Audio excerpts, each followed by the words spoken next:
Welcome po sa pangalawang bahagi ng atin pong programang Catechism of the Catholic Church. Ako pa rin po si Father Raymond at kayo pa rin ay nakatutok sa ating himpilan, ang Radio Maria, bringing Christ into your home. At ang atin pong paksa na tinatalakay ngayon ay Salvation of the Just, ang kaligtasan ng makatwiran. Nangangahulugan lamang na tayo po ay tinatawag na mamuhay bilang makatwirang mga tao. Ano po ba itong pamumuhay ng makatwiran? Oo, may naghihintay na sa atin na kaligtasan. Meron po tayong tinanggap ng kaligtasan, tinatanggap na kaligtasan, at naghihintay na kaligtasan. Pero ang kaligtasan na ito ay para sa mga mamumuhay ng makatwiran.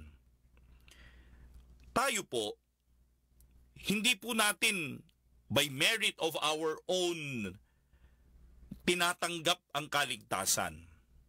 Yes, mahalaga para sa atin na manampalataya tayo. Sapagkat ang pananampalataya na ito, ang siyang magbibigay po sa atin ng biyaya ng kaligtasan. Pero, hindi po nangangahulugan na hanggang dun na lang. Sabi nga po ng Biblia, we must work out our salvation.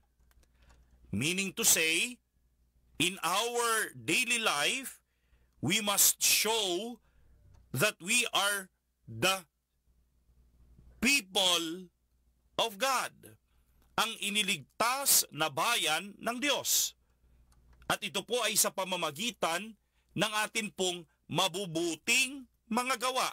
Kaya nga si Jesucristong Panginoon ang kanya pong batayan para sa mga tunay na mamumuhay, no, sa kaligtasan na ganap sa kanyang piling ay yaong mga tao na pinainom ang mga nauuhaw, pinakain ang mga nagugutom, binigyan ng damit ang mga walang kasuotan, pinatuloy ang mga estranghero at walang matuluyan, ang mga may sakit ay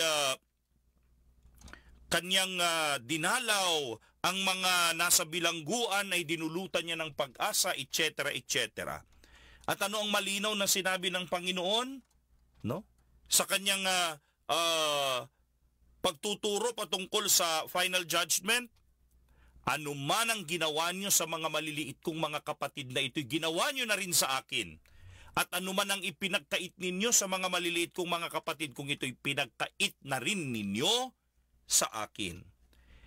And it just means to say that through this, we become righteous. Through this, of course, we are already made just. Yes, by the very person, by the very grace that our Lord Jesus Christ gives to us through His merit, which He victoriously won for us on the cross, and by defeating death through His resurrection. Nakikita na sa atin ng Ama ang kanyang anak. At dahil dito, tayong mga inako ni Jesus para sa kanyang Ama, no? Tayong mga ginawa niyang mga miyembro ng kanyang katawan, no? We are already justified. We are already made righteous. Dahil ang pag-ibig ng Ama sa anak ay ang pag-ibig na atin na ring tinatanggap, sapagkat nakikita na ng Ama sa atin ang kanyang bugtong na anak na si Jesucristo, na sa pamamagitan ng binyag, nagligtas sa atin. Kaya nga tayo'y kabahagi na ng kanyang katawan, ang simbahan. We are members of the body of Christ. At dahil rito, tayo ang piniling bayan. At patuloy niya tayong inililigtas. sa pamamagitan ng kanyang mga biyaya na ipinagkakaloob sa atin upang tayo'y gabayan, upang tayo'y turuan na sa atin pong pamumuhay dito sa mundo, yung ating pagiging just and righteous ay makita, madama, masaksihan sa pamamagitan ng ating mabubuting mga gawa, moral na pamumuhay. Upang sa gayon, tayo na mga nagsusumikap na isabuhay ang ating pananampalataya pagdating ng panahon sa paghuhukom, tayo po ay pagkakalooban ng kaganapan ng kaligtasan, ang muling pagkabuhay ng mga nangamatay at ang buhay na walang hanggan. Yes, we cannot earn our salvation. We cannot say that through our good works, we are saved. But as much as the salvation of the just is a gift from the Lord, we are all tasked to live out that salvation, working it out every day through our good works, through our moral life.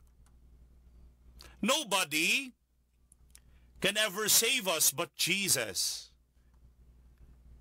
But Jesus, as the second person of the Holy Trinity, God made man, embraced humanity,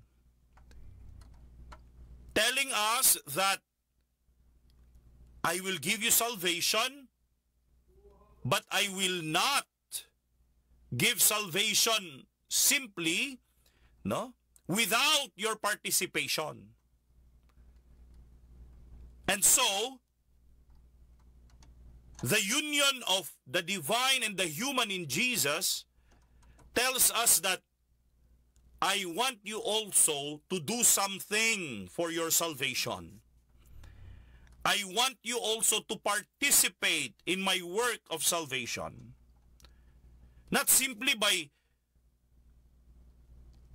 allowing me, okay, save me, in a very passive way, but in an active manner.